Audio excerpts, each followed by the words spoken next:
"It's just a Thanksgiving party. Get over it," Mom said. That's when I realized I was nothing.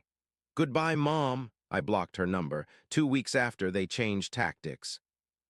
I always knew my place in the family. The forgotten one. The middle child, not talented enough to be praised, not young enough to be coddled. Just there, existing in the shadows of everyone else's brilliance. My older brother, Mason, was the golden child. Perfect grades, athletic scholarships. The kind of son parents brag about at neighborhood barbecues. My younger sister, Emma, was the baby, spoiled, protected, her every tantrum soothed with gifts and attention.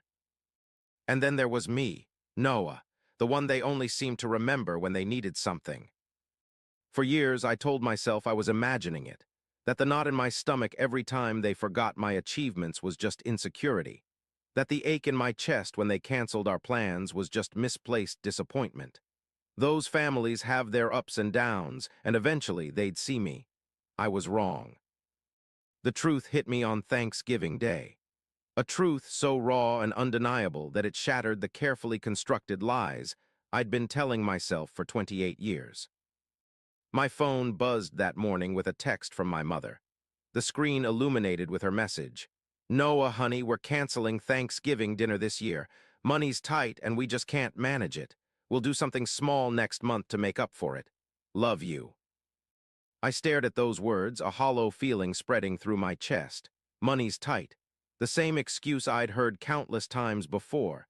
The same reason I'd been sending them money every month for the past 3 years. To help out, to be a good son. My fingers hovered over the screen, ready to reply with understanding. Ready to offer more money. Ready to, once again, be the solution to their problems. But something stopped me. Maybe it was intuition. Maybe it was the culmination of years of disappointment. Whatever it was, I decided to drive by their house that evening, just to check in. Maybe bring some takeout to share since they couldn't afford a proper meal. The knot in my stomach tightened as I turned onto their street. Something felt off, and then I saw it. Their driveway, full of cars, my brother's sleek BMW, my sister's red Jeep. Cars I recognized as belonging to aunts, uncles, cousins. My hands gripped the steering wheel until my knuckles turned white. They couldn't be. They wouldn't, but they had. I parked across the street and walked up to the house. The windows glowed with warm light. Through the gap in the curtains, I could see them, all of them, gathered around a table laden with food, turkey, stuffing, my mother's famous pumpkin pie, laughter, togetherness. Everything a Thanksgiving should be, everything I had been told was impossible this year. My breath caught in my throat. The betrayal hit me like a physical blow. They hadn't canceled Thanksgiving, they had just canceled me. I don't remember pressing the doorbell, but I must have because suddenly the door swung open and my mother stood there. Her smile faltered when she saw me. Not guilt, not shame, just annoyance at the interruption. "Noah, what are you doing here?" I couldn't speak. Over her shoulder, I saw the dining room fall silent. Faces turned toward the door, surprise, discomfort, my father half rising from his seat at the head of the table. "I got your text," I finally managed to say, my voice sounding strange even to my own ears. "About canceling Thanksgiving." She blinked, composing herself quickly, too quickly, like she'd prepared for this possibility. "Oh, there must have been a misunderstanding. I meant we were canceling our plans with you. We decided to do something small, just family." Just family, those words echoed in my head. Just family. What was I then? "I am family," I said, the words scraping my throat. She had the decency to look embarrassed, but not sorry, never sorry. "Of course you are, honey, it's just—" "You know how it is. Mason brought his new girlfriend, and Emma wanted to invite some friends from college. We didn't have room for everyone." Didn't have room, but they had room for extended family, for my sister's friends, for everyone but me. I looked past her, into the dining room where my life as the forgotten son was on full display. Mason caught my eye and had the audacity to raise his glass in my direction, a mocking salute. That's when I knew this wasn't a misunderstanding, this wasn't an oversight, this was deliberate. They had chosen to exclude me, and they weren't even sorry about it. I turned without another word and walked back to my car. Behind me, I heard my mother call my name, her voice carrying the practiced concern she used when others were watching. But she didn't follow me. No one did. The drive home passed in a blur. My mind replayed years of similar misunderstandings. Birthdays where my gifts were clearly afterthoughts. Family vacations I learned about through social media posts. The constant refrain of "we thought you were too busy" or "we didn't think you'd be interested." They hadn't wanted me there. They had never wanted me there. When I reached my apartment, I sat in my parked car, unable to move. The reality of my family's betrayal consumed me, but with the pain came clarity, crystal clear realization of how I'd been used. For the past 3 years, I'd been sending them money, helping with bills, babysitting Emma's son when she needed a break. Just last week, I'd put down a deposit on a car I was planning to buy for Christmas, a reliable SUV to replace their aging minivan. And all along, I'd been nothing to them. An ATM, a convenience. My hands trembled as I pulled out my phone and called the dealership. The salesman was surprised to hear from me so late on Thanksgiving. "I need to cancel that purchase," I said. "Something's come up." "The family SUV? But you were so excited about surprising them," he replied, confusion evident in his voice. "Plans change. They won't be needing it after all." I hung up and finally went inside. My apartment felt emptier than usual. The silence pressed in around me, reminding me of my solitude. But for the first time, that solitude felt like a choice rather than a sentence. That night, I made a decision. I was done. Done being their safety net. Done being the forgotten son who still showed up with his wallet open. Done pretending we were a family when clearly I was just an outsider looking in. The calls started the next morning. My mother first, her voice sweet and concerned, wondering why I'd left so abruptly, asking if I was feeling unwell, not once acknowledging what they'd done. I let it go to voicemail, then my father, gruff and to the point. "Your mother's upset, call her back." Delete. Mason, Emma, even my grandmother recruited to make me feel guilty for causing a scene. I turned my phone off and spent the day in peaceful silence. For once, I didn't rush to smooth things over, didn't scramble to be the understanding one, didn't apologize for feeling hurt. The real storm began 3 days later when I didn't show up at Sunday dinner, a tradition I'd kept religiously, even when it meant missing other opportunities, even when it meant driving 2 hours after a full day of work, even when no one seemed to notice if I was there or not. My mother called again. This time I answered. "Where are you? Everyone's waiting." No hello, no how are you, just impatience that I had disrupted their routine. "I'm not coming," I said simply. "What do you mean you're not coming? It's Sunday dinner." "I know what day it is. I'm still not coming." There was a pause. I could almost see her calculating her next move, the manipulation that would usually work on me. "Your father isn't feeling well. He was asking for you." My throat tightened. The familiar guilt rose up, threatening to choke me. How many times had they used my father's health to control me, to ensure I fell in line? "If he's that unwell, take him to the hospital," I replied, surprising myself with my steadiness. "I'm sure Mason can drive him." "Noah, how can you be so selfish after everything we've done for you?" I laughed. I couldn't help it. The absurdity of her statement broke through my composure. "What exactly have you done for me, Mom, besides lie to me, besides exclude me, besides make me feel like I don't matter?" "That's not true. You're being dramatic. If this is about Thanksgiving, I told you there was a misunderstanding." "It wasn't a misunderstanding. You didn't want me there. Just admit it." Silence, not the silence of guilt, but the silence of someone whose manipulations have failed, who needs to recalibrate. "Fine," she finally said, her voice cold. "Be that way, but don't come crying to us when you need something." The irony of her statement wasn't lost on me. When had I ever gone to them for anything? When had they ever been there when I needed them? "Goodbye, Mom." I hung up and blocked her number. Then I blocked them all, one by one, cutting off the avenues they used to reach me, to control me, to make me doubt myself. It was surprisingly easy, like finally putting down a heavy weight I'd been carrying for years. The next week, the flying monkeys arrived. Distant relatives, family friends, all calling to tell me how disappointed they were in my behavior, how I was breaking my mother's heart, how families have disagreements but should always reconcile.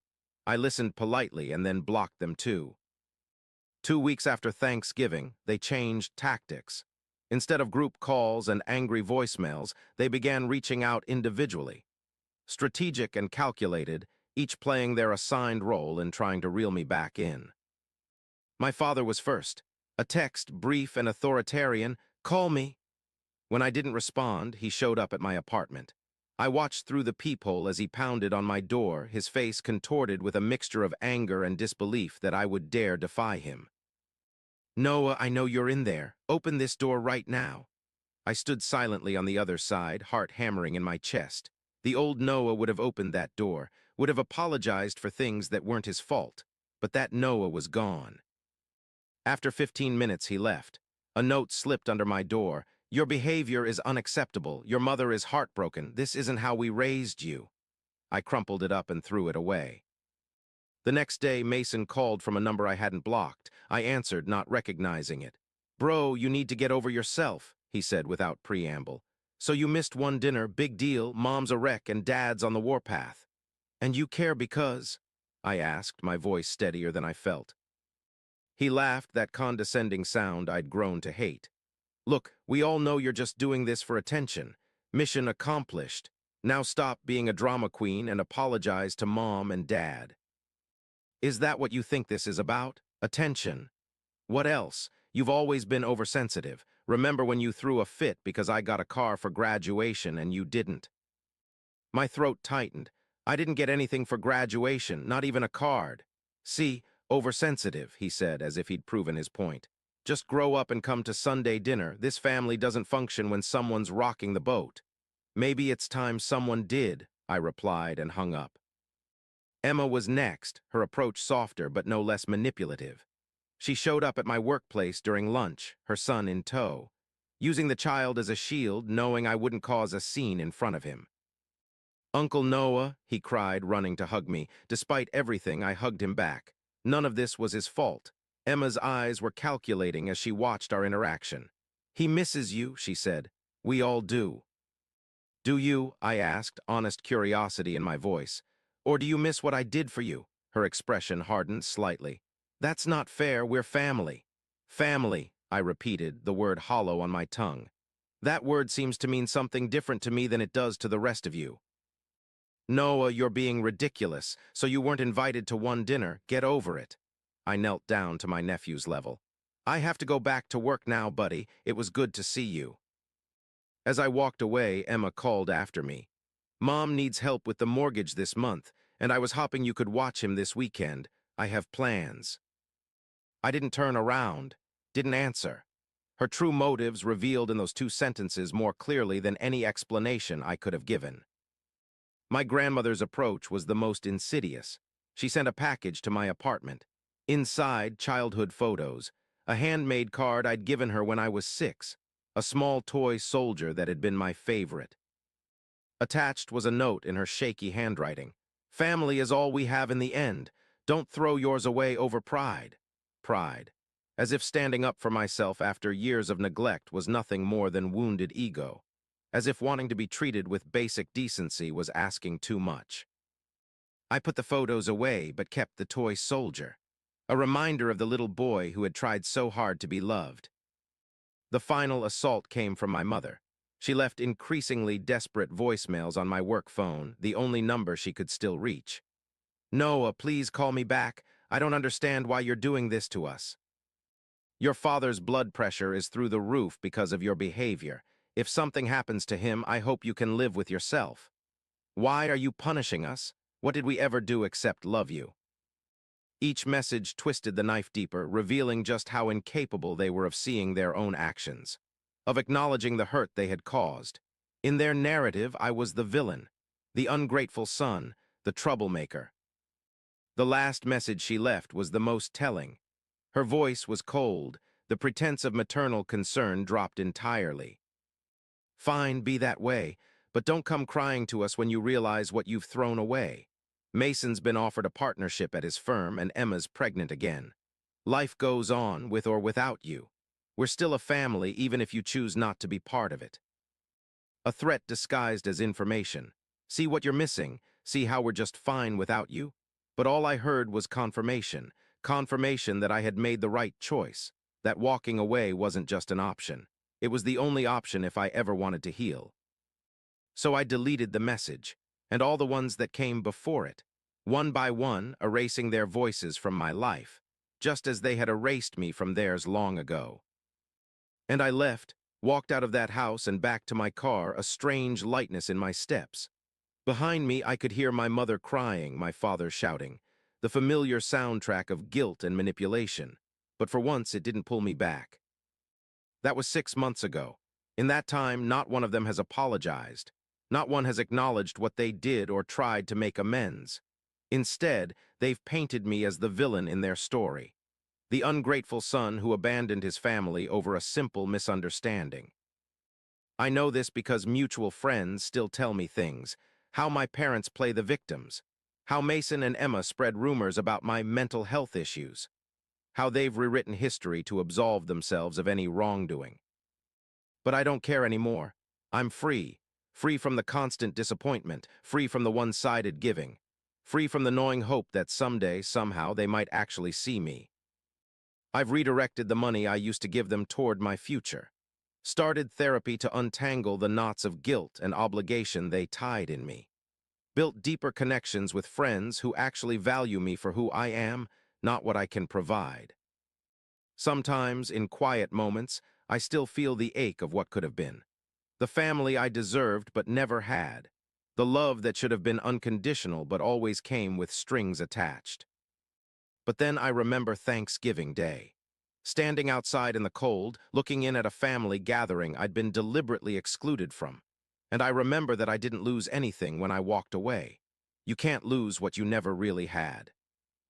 To anyone who recognizes their own story and mine, who feels the invisible weight of being the forgotten one, the reliable one, the one who gives without receiving, you deserve more. You deserve to be seen, to be included, to be appreciated not for what you provide, but for who you are.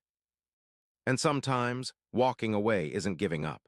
It's realizing that the empty space where love should be hurts less when you stop expecting it to be filled by people who never had any intention of filling it.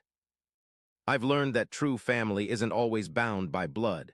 It's built through actions, through consistent care and respect, through showing up when it matters, through seeing someone for who they truly are, not just what they can provide. I've learned that boundaries aren't selfish, they're necessary for survival. That saying no isn't cruel, it's an act of self-preservation. That you cannot set yourself on fire to keep others warm, especially when they'd never do the same for you. Most importantly, I've learned that healing doesn't come from forgiveness that isn't earned. It comes from accepting what happened, understanding it wasn't your fault, and building a life so full of genuine connection that the absence of toxic love no longer leaves a void. I am Noah, the forgotten son, the reliable one, the one who finally chose himself, and I've never been more at peace.